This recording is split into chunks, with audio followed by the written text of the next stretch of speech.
भगवान की जो लीलाएं हैं वो इनके मन में खुद प्रकट होने लग गई और ये खुद पद रचना करने लग गए कृष्णदास अधिकारी जी। अभी देखिए हम जो भजन गाते हैं ना वो दूसरों के लिखे हुए भजन गाते हैं, मैं हुई आप हुए कोई भी हुआ, लेकिन जिस दिन हम अपने मन के भाव भजन में उतार दें और उसे गाएं, समझ लीजिए कि हमारे भक्ति का एक लेवल ऊपर आ गए हम।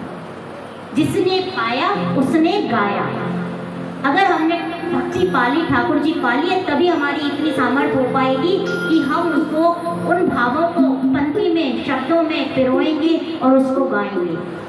तो कृष्णदास अधिकारी जी के मन में पद रचनाएं होने लगी और पद गाने लग गए। अब इनकी भक्ति अद्भुत भक्ति थी। ये जब भी कभी कहीं जाया करते थे तो जो चीज़ इनको प्रिय लग जाती थी, ये क्या सोचते थे, ये मेरे ठाकुर जी के लिए कितनी अच्छी रहेगी। यानी इनको जो चीज़ प्रिय लग रही है, इनको ऐसा लगता था कि मेरे ठाकुर जी मंगा रहे हैं। और आप कभी भी कहीं भी जाइए, अगर आपके घर में लड्डू गोपाल जी की सेवा है, आप कहीं भी जाइए, किसी भी तीर्थ स्थान जाइए, किसी भी बाजार जाइए, जैसे अपनी संतान के लिए सामान लेके आते हैं ऐसे अपने लड्डू गोपाल के लिए सामान लेके आया करिए। चाहे एक छोटा सा खिलौना लेके आइए कि ये मेरे लाला के लिए। तो कृष्णदास अधिकारी जी जब भी कोई वस्तु देखते थे तो एक उनको कुछ खाने का भी मन होता था, तो लगता था आज मेरे श्रीनाथ बाबा का ये खाने का मन है। तो एक बार क्या हुआ, उनका खरबूज खाने का मन हुआ, तो उन्होंने कहा चलो बाजार में चलते हैं और देखते हैं। और वहां जाके क्या देखा कि खरबूज वाले के पास पहुंचे, इतने में राजा के सिपाही आ गए। अब खरबूज कम थे, तो राजा के सिपाही देखकर खरबूज वाला बोला कि भैया ये राजा के सिपाही है, ये तो इनको दूंगा। तो कृष्णदास जी बोले कि भैया ना, पहले मैं आया हूँ तो ये मेरे को दो, ये मेरे राजा के लिए जाना चाहिए। तो सेना वो बोले कि भैया मुझे राजा से कोई वो थोड़ी ना लेनी, सजा थोड़ी ना खानी। तो कृष्णदास अधिकारी जी क्या बोलते, कितने का दिया है एक खरबूजा, कि भैया 8 आने को है, कि ठीक है मैं 1 रुपया दूंगा। तो जैसे ही 1 रुपया सुना बड़ा खुश हो गया। अब उस जमाने की बात कर रही हूँ, 1 रुपया सुन के बड़े खुश हो गए खरबूज वाले। बोले ठीक है भैया। इतने में सेनापति बोले हमें क्या हल्के में ले रहे हैं जी, 1 रुपया देखो हम 2 रुपया देंगे।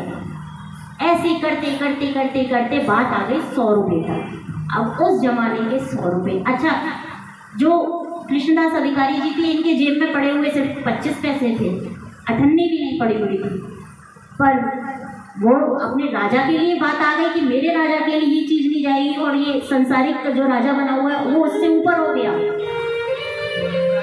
अब जैसे तैसे बात हुई, बात टिकी 100 रुपये पे आके। अब सेनापति ने क्या सोचा, वहाँ के जो राजा के सैनिक थे, कि अगर हम 100 रुपये का खरबूज लेके जाएंगे तो हमारा राजा हमें मारेगा, और कि तुम तो एक प्रजा को बेच ही दोगे, तो रहन दो, हम तुम ले जाओ भैया, अपने राजा का अजय हमें ना चाहिए। और ऐसे कह के सेनापति वहाँ से चले गए, सारी सेना चली गई। और अब कृष्णदास अधिकारी जी सोच में पड़ गए कि जेब में तो 25 पैसे पड़े हैं और 100 रुपये देने हैं।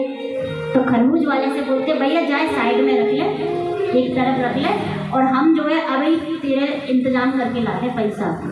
और घर आके जितने बर्तन भाड़े, सोने चांदी चीज़ें जो भी उनके घर में पड़ी हुई थी सबको लेके बेच डाला, और 100 रुपये लिए, और 100 रुपये लेके उस खरबूज वाले को देते आए। अब बताइए क्या हमारी भक्ति का स्तर ये है।